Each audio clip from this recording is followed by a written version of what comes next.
Hi అండి, welcome to my channel. చిటికలో గోరింటాకు రెడీ.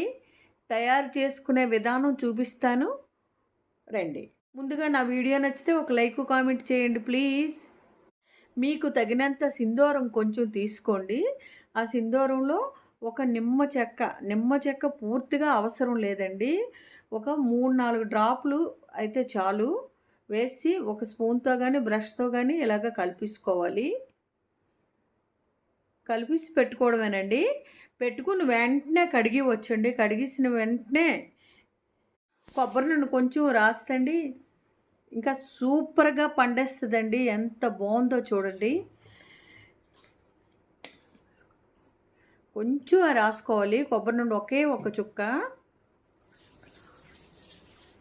చూడండి ఎంత ఎర్రగా పండింది. చిటికీలో రెడీ అండి గోరింటాకు. ఖాళీ 5 నిమిషాలు చాలు గోరింటాకు తయారు చేసుకోవడానికి. మీకు ఇష్టమైతే ట్రై చేయండి. ప్లీజ్ సబ్స్క్రైబ్ చేసుకోండి.